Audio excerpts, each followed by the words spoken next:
Good morning. Good morning, yeah. So I'm sitting here just thinking and reading.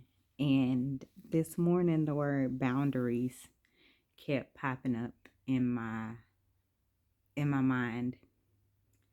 And the past, I want to say, actually my whole life, um, that has been one of the lessons that God has shown me in my own personal life about the importance of boundaries. Because especially if you grew up in the church like myself, um, boundaries are often seen as disrespect to people in authority or people in close proximity to you.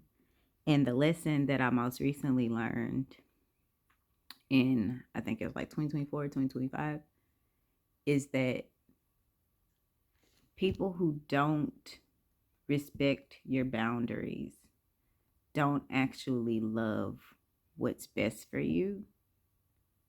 They love the idea of you. And let me break down boundaries because people also are on the opposite end of the spectrum that make that use boundaries as a way to skirt accountability. We're not talking about those people. We're talking about people who love correctly, who communicate effectively and respectfully, and try their best to create healthy dynamics that sometimes when you are in relationships with people who abuse boundaries and abuse standards of decency places you in a place of codependency to where you have to remove yourself, which is a boundary in itself as well, to maintain your health, to maintain your joy, to maintain being able to operate in the fruit of the Spirit. And yes, one of the fruit of the Spirit is long suffering, but that doesn't mean that God wants you to be abused.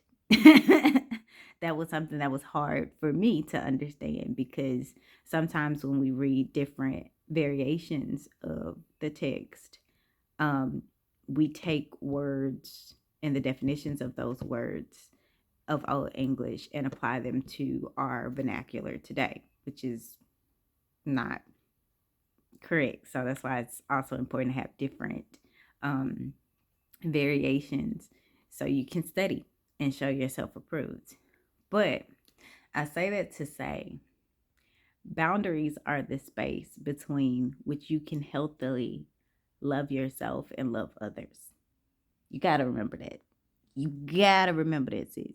You got to remember that. Because without them, that will create a lot of chaos, to- um, torment, and hurt on your own physical and mental and spiritual health. And people who are abusers, and this can go for anything. I'm not just talking about relationships as far as, intimate relationships. This can go in family dynamics. Most recently, in my experience, I realized this in a friendship dynamic and didn't realize it. You have to realize that there are people who do believe that kindness is weakness and that don't understand that your meekness or your obedience to God or whatever He's doing for you in that season or calling you to do in that season requires discipline. Sometimes it requires isolation. And when you communicate that to people who feel that they're entitled to your time or in proximity to you and then abuse you verbally or physically or emotionally and try and punish you for being obedient, that's not a friend. That's not somebody who is a friend in the spirit. That is not someone who God wants you to be yoked up with.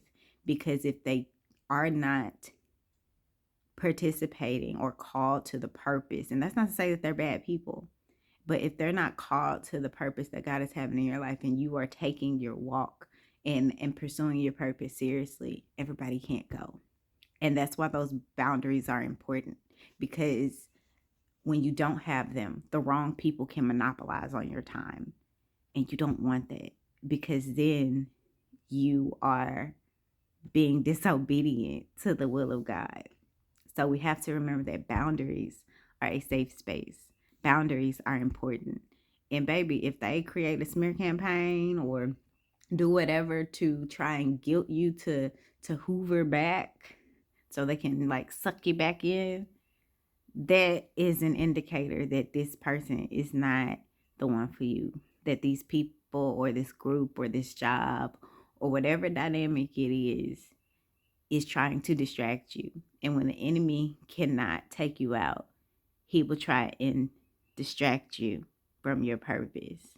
So that's why boundaries are important, because everybody can't be let into that space. And people try and guilt Christians and say, you're supposed to be a Christian. You're supposed to be nice. So you can't do this, you can't do that. And they try and use that guilt. That's a mocking spirit.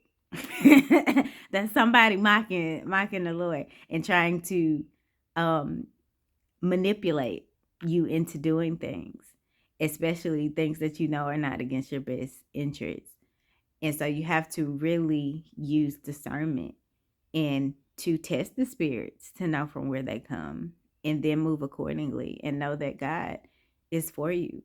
So no one can be against you except for you, by walking in disobedience and people pleasing over God pleasing. So y'all have a wonderful Wednesday.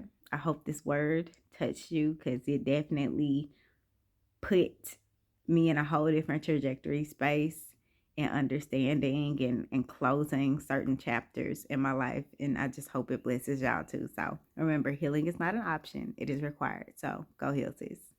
Bye, y'all.